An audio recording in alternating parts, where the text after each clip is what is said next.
Hey guys, how's it going? This is sort of a different kind of lesson today. We've been talking a little bit about improvisation in my actual classes that I do at school, and I thought I'd do a little lesson on YouTube for you guys about just different approaches and ways for us to sort of make the most or get out of this little box shape when we're dealing with the pentatonic. So I want to go through a couple of ideas first. I want to have a look at the straight E minor pentatonic, the first box shape.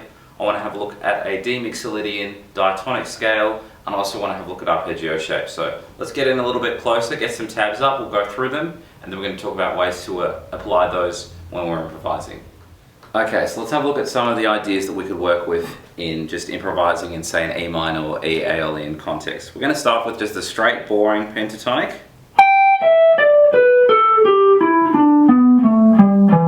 So I'm going 15-12 on the first string, 15-12 on the second, 14-12 on the third, 14-12 on the fourth, 14-12 on the fifth, and then 15-12 on the sixth string.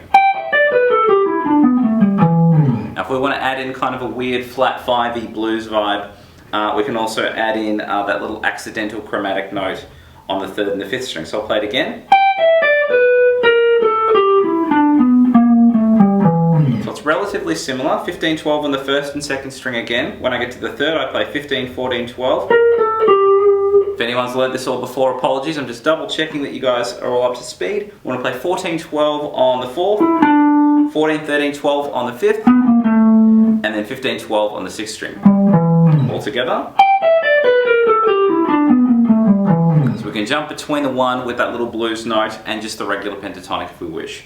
What I want to do now is a descend. You can ascend it if you want to. This is in D mixolydian and it's relative to E minor, so all the notes are still in key. So I want to start from 15 to the first string. I'm going to go 15, 14, 12, 15, 13, 12 on the second, 14, 12, 11 on the third.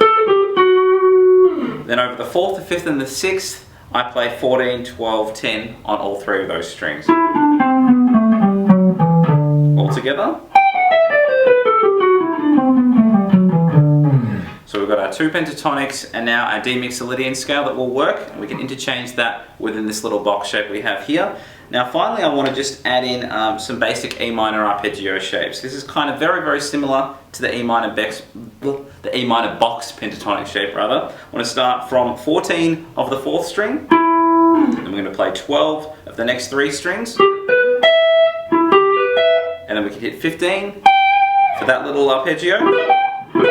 And then I've just got this tiny little three-string number over here, starting from 19 to 15 on the first, then 17 of the second, and then 16 of the third. Okay, so now that we've got some of those ideas down, it's just a boring scale. What I want to do now is apply the pentatonic, the diatonic, and a couple of those arpeggios just over a little crappy backing. I'll put a link in the description so that you guys can have a jam along to that as well. We'll start off with just the basic pentatonic, get the diatonic involved, and then we'll try and combine those two, and then if we're feeling cheeky, we'll add some arpeggios in as well. So I'm going to have a little fiddle and see if I can explain what I'm doing and make sense as I go. Let's take a look.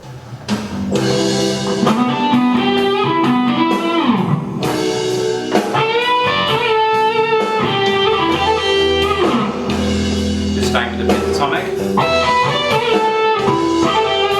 Let's try some diatonic now.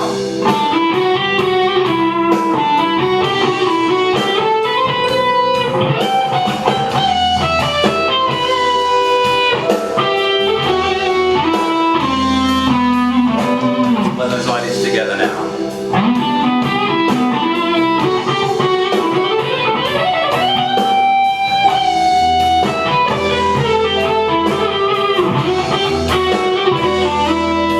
Arpeggios involved now.